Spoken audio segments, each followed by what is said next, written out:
Assalamu alaikum. Our today's topic of discussion is types of dosage form. At first, we will discuss about the tablets.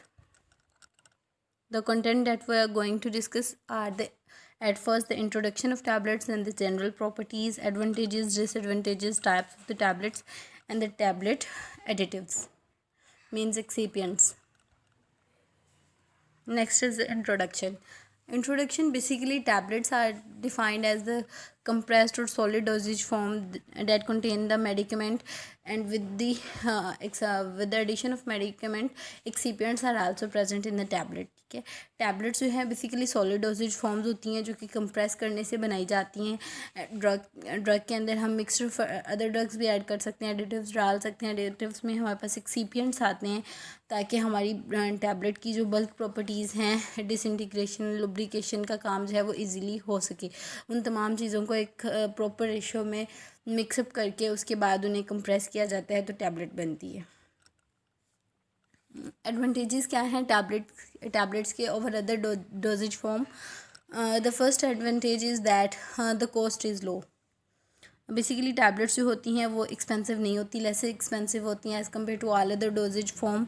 Lighter होती हैं, compact होती हैं, easily handle की जा सकती हैं, ट्रांसपोर्टेशन के लिए भी इजी होती हैं. इसके अलावा ये है कि easiest and cheapest to package and strips. ठीक है, लाइक एज इंजेक्शंस के लिए हमें ग्लास वायल चाहिए होती है और ग्लास की कॉस्ट अलहदा होती है और ड्रग की कॉस्ट अलहदा होती है, तो वो एक्सपेंसिव चला जाता है. लेकिन टैबलेट्स के केस में ऐसा नहीं होता.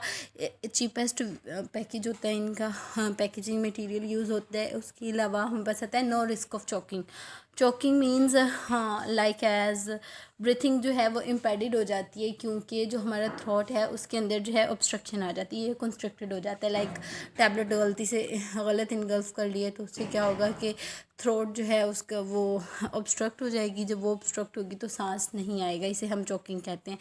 लेकिन इस केस में चॉकिंग का भी रिस्क नहीं होता. उसके बाद ये आता है कि overcome the unacceptable taste of the drug.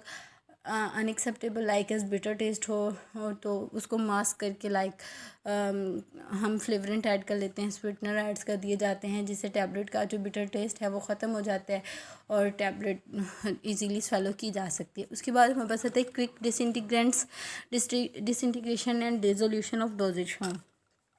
किसी भी जो ड्रग है उसका डिसइंटीग्रेशन और डिसोल्यूशन प्रोफाइल बहुत ज़्यादा मैटर करता है. In vitro in vivo studies conduct की जाती हैं इस प्रोफाइल को चेकआउट करने के लिए. तो टैबलेट्स का जो डिसइंटीग्रेशन और डिसोल्यूशन प्रोफाइल है वो क्विक होता है, जल्दी हो जाती है डिसोल्यूशन उसकी ब्लड स्ट्रीम के अंदर.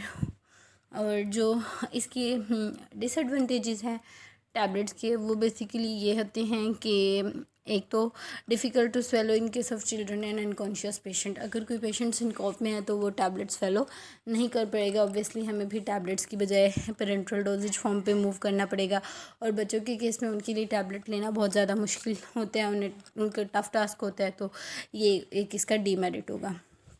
उसके बाद उन्होंने कहा है कि some drug resist the compression into the dense compacts. कुछ ड्रग्स होती हैं वो डेंस कम्पैक्ट्स में नहीं कंप्रेस हो पा रही होती.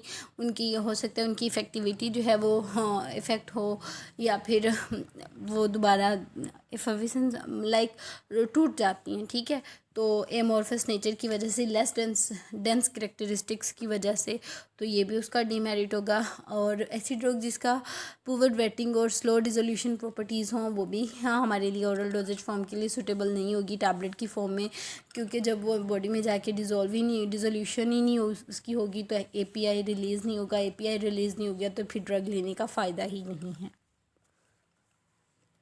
उसके बाद है कि bitter tasting drugs with an objectionable odour और drugs that are sensitive to oxygen में रिक्वायर इनकैप्सुलेशन और कोटिंग. ठीक है, ऑब्वियसली हमें कोटिंग करनी पड़ती है. कोटिंग हम डिफरेंट पर्पसेस के लिए करते हैं. जैसे यहाँ पे जो पर्पस बताया गया है कि ड्रग का टेस्ट को मास्क करना हो तो कोटिंग की जाती है, ऑब्जेक्शनेबल ऑर्डर को मास्क करना हो तो भी कोटिंग की जा सकती है. लेकिन अगर कोई ड्रग आपकी ऑक्सीजन से वो हो रही है, ऑक्सीजन सेंसिटिव है, डिग्रेड हो रही है, तो उसके लिए भी आपको इनकैप्सुलेशन मतलब उसकी एक प्रॉपर कवरिंग करनी पड़ेगी या फिर कोटिंग करनी पड़ेगी. ये भी इसका डीमेरिट है. Next are the ingredients used in the tablet formation. Ingredients में सबसे पहले हमारे पास यूज़ होते हैं डायलवेंट्स। डायलवेंट्स में बेसिकली क्या होते हैं कि फिलर्स होते हैं जो कि रिक्वायर्ड बल्क जो है टैबलेट का उसको पूरा करने के लिए यूज़ हो रहते हैं। लाइक टैबलेट के ऊपर लिखा होता है कि 5 mg इन 5 mg की टैबलेट है, लेकिन जो उसका टोटल वेट होता है वो कभी भी 5 mg नहीं होता, वो 5 mg से कहीं ज़्यादा होता है। वो ऐसा क्यों होता है? क्योंकि उसमें इसके साथ साथ एक्सिपिएंट्स भी शामिल होते हैं, एपीआई के साथ साथ एक्सिपिएंट्स भी होते हैं। तो इस एपीआई के साथ जो इसकी बाकी बल्क प्रॉपर्टीज़ के लिए हम जो ऐड करते हैं वो डायलवेंट होते हैं। डायलवेंट में एग्जांपल्स में हमारे पास आता है सबसे पहले लैक्टोज है, स्टार्च है, डेक्सट्रोज या फिर मैनिथोल आ जाते हैं। उसके बाद हमारे पास आते हैं बाइंडर और एडहेसिव। बाइंडर और एडहेसिव हम क्यों डालते हैं? बाइंड करने के लिए, एडहेसिव आपस में जुड़ना, तो ताकि ड्राई फॉर्म में भी डाल सकते हैं। जैसे हमें पता है कि टैबलेट को हम ड्राई ग्रैनुलेशन या फिर वेट ग्रैनुलेशन किसी भी मेथड से प्रिपेयर कर सकते हैं, ठीक है। तो डिफरेंट कंपाउंड्स को आपस में जोड़ने के लिए, कोहेसिव कंपाउंड्स के लिए फिर उसमें हम ये बाइंडर ऐड करते हैं। लाइक एज अकेशिया है, स्टार्च है, CMC stands for carboxy methyl cellulose and PVP stands for polyvinyl pyrrolidone, ठीक है। ये डाले जा सकते हैं, एज अ बाइंडर यूज़ होते हैं। फिर हमारे पास आते हैं डिसइंटीग्रेंट्स। डिसइंटीग्रेंट्स क्या होते हैं? बेसिकली डिसइंटीग्रेशन करवा रहे होते हैं, तोड़ फोड़। जैसे ही बॉडी के अंदर ब्लड जाती है, added to facilitate the breaking और डिसइंटीग्रेशन इन द GIT में ड्रग एंटर होगी, टैबलेट एंटर होगी तो डिसइंटीग्रेट होना शुरू हो जाएगी। जब वो डिसइंटीग्रेट होगी तो ही उसमें से API रिलीज़ होगा ना, एक्टिव फार्मास्यूटिकल इंग्रेडिएंट। तो इस पर्पज़ के लिए जो चीज़ें यूज़ होती हैं वह स्टार्च है, सेलुलोज है और क्ले यूज़ हो रही होती है। उसके बाद हमें पास आते हैं लुब्रिकेंट। लुब्रिकेंट जो होते हैं बेसिकली वो क्या करते हैं कि टैबलेट एडहेशन को प्रिवेंट करते हैं to the surface of the die cavity या फिर पंचेस। मतलब जहाँ पे हम टैबलेटिंग मशीन जो होती है उसमें डाई कैविटी के साथ उसको जुड़ा नहीं रहने देते, इजीली उतर जाती है, लुब्रिकेशन का काम कर रहे होते हैं। पंचेस के साथ टैबलेट मटेरियल या पाउडर मटेरियल नहीं जुड़ा रहता, इसके लिए यूज़ हो रहते हैं। और इसकी एग्जांपल्स में आते हैं स्टीरिक एसिड है, मैग्नीशियम स्टीरेट है और टाक है, और डिफरेंट सरफेक्टेंट यूज़ होते हैं। Next are the glidants, colouring agent, flavouring agent and sweetening agent, ठीक है। हमें पता है स्वीटनिंग एजेंट है तो ऑब्वियसली मीठा करने के लिए, बिटर टेस्ट को मास्क करने के लिए डाले जा रहे हैं। मेंथोल है, लैक्टोज है। फ्लेवरिंग एजेंट है वो फ्लेवर देने के लिए, जैसे बच्चों के लिए आता है ब्रूफेन है तो स्ट्रॉबेरी फ्लेवर लिखा होता है, ठीक है। उसके बाद कलरिंग एजेंट है वो अपनी प्रोडक्ट को मोर एलिगेंट या फिर अपनी प्रोडक्ट की मार्केट वैल्यू को इन्हांस करने के लिए, मोर अपीलेंट बनाने के लिए डाले जाते हैं। जो ग्लाइडेंट्स होते हैं बेसिकली वो उसकी फ्लो प्रॉपर्टीज़ को, ग्रेन्यूल्स की फ्लो प्रॉपर्टीज़ को इन्हांस करने के लिए डाले जाते हैं, जैसे कि कॉर्न स्टार्च या टॉक ऐड कर दिया जाता है, ठीक है। एक्सिपिएंट के फंक्शंस क्या होते हैं? एक्सिपिएंट्स बेसिकली जो हैं वो क्या करते हैं, डोजेज फॉर्म को फैसिलिटेट करते हैं, उसकी सॉल्युबिलिटी को इम्प्रूव कर देते हैं, स्टेबिलिटी को बढ़ा देते हैं और इसके अलावा पेशेंट एक्सेप्टेबिलिटी को बढ़ा देते हैं, ठीक है। टाइप्स, बेसिकली टैबलेट्स की डिफरेंट टाइप्स होती हैं। सबसे पहले हमारे पास आती हैं कंप्रेस टैबलेट्स बेसिकली हमने API लिया, उसमें हमने सारे एक्सिपिएंट्स डाले, उनको कंप्रेस किया और एक टैबलेट बना ली, like as paracetamol tablets.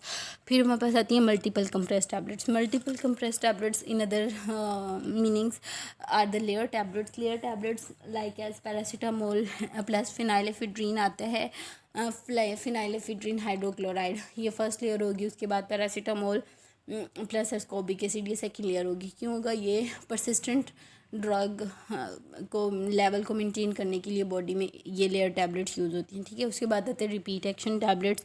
Repeat action में क्या होगा कि एक्सटेंडेड रिलीज टैबलेट्स होती हैं। टैबलेट में बेसिकली 2 डोजेज फॉर्म होती हैं एक टैबलेट के अंदर, एक होगी इंटरमीडिएट या फिर, और दूसरी होगी डिलेड रिलीज, ठीक है। एक फ़ौरन ही डिसइंटीग्रेट होकर अपना एक्शन प्रोड्यूस कर देगी और दूसरी जो होगी वो होगी डिलेड रिलीज़। मतलब लाइक एज पहली ड्रग का एक्शन ख़त्म होगा तो दूसरी ड्रग का एक्शन स्टार्ट, और दूसरी लेयर जो है वो डिसइंटीग्रेट होना शुरू होगी और उसके बाद जो है वो ड्रग रिलीज़ होगी और उसका फिर एक्शन होगा, ठीक है। उसके बाद इसकी हमारे पास आती है एग्जांपल में ज़ोलपेनम यूज़ हो रही होती है ज़्यादातर एक्सटेंडेड रिलीज़ या फिर डिलेड रिलीज़ के अंदर। उसके बाद शुगर कोटेड टैबलेट्स में मल्टीविटामिन्स की टैबलेट्स आ जाती हैं, और फिल्म कोटेड टैबलेट्स में हमारे पास मेट्रोनिडाजोल आ जाते हैं, और च्यूएबल टैबलेट्स में एंटासिड्स आ जाती हैं। और उसके बाद हमें पास आते हैं इंटेरिकोटी टैबलेट्स। इंटेरिकोटी टैबलेट्स जो भी होती हैं बेसिकली ये कंप्रेस टैबलेट्स होती हैं जो कि क्या होता है कि कोटेड होती हैं ताकि उनके कंटेंट्स जो हैं वो गैस्ट्रिक फ्लूइड के अंदर वो ना हो, रिलीज़ ना हो, ठीक है। और डिसइंटीग्रेट होते हैं इंटेस्टाइन में, जी गैस्ट्रिक फ्लूइड के अंदर कंटेंट्स रिलीज़ होने से बचाने के लिए उनकी कोटिंग की जाती है ताकि जो ड्रग के कंटेंट्स हैं वो इंटेस्टाइन के अंदर रिलीज़ हों। It can be use for the tablet coating drug substances which are inactivated और destroyed in the stomach, like है स्टमक की पीएच एसिडिक होती है, वहाँ पे जो ड्रग डिस्ट्रॉय हो जाती है स्टमक पीएच से, उसको हमको इंटेरिकोटी टैबलेट्स देते हैं ताकि उनका एक्शन जो है वो इंटेस्टाइन में जाके प्रोड्यूस हो। ठीक हो गया। उसके बाद हमारे पास आती हैं इंटेरिकोटी टैबलेट की एग्जाम्पल्स में आती है एस्पिरिन, ठीक है। और ओरल कैविटी में कौन कौन सी टैबलेट्स यूज़ होती हैं? ओरल कैविटी में हम बकल टैबलेट्स भी यूज़ कर रहे होते हैं, लाइक एज विट सी की टैबलेट्स हैं, विटामिन सी की, सबलिंगुअल टैबलेट्स जैसे नाइट्रोग्लिसरीन की आती हैं कि placement of the tablet under the tongue, ठीक है। इसके अलावा ट्रोचेज़ेर लोजेंजेस हैं, खांसी वगैरह के लिए ले रहे होते हैं। डेंटल कॉन्स हैं, डेंटल प्रोसीजर में यूज़ हो रही होती हैं। इसके अलावा tablet administered by other routes में आता है कि स्किन का थोड़ा सा पार्ट जो है वो डाइसेक्ट करके कट करके उसके अंदर टैबलेट को रख के उसके बाद दोबारा स्ट्रिचेस लगा के वो सरफेस जो है वो ठीक कर दी जाती है। इसे इम्प्लांटेशन टैबलेट्स कहते हैं। और उसके बाद हमारे पास आती है वेजाइनल टैबलेट्स आ जाती हैं। वेजाइनल टैबलेट की एग्जांपल है क्लोट्रिमाजोल, ठीक है। Thank you so much for your attention. अल्लाह हाफिज़।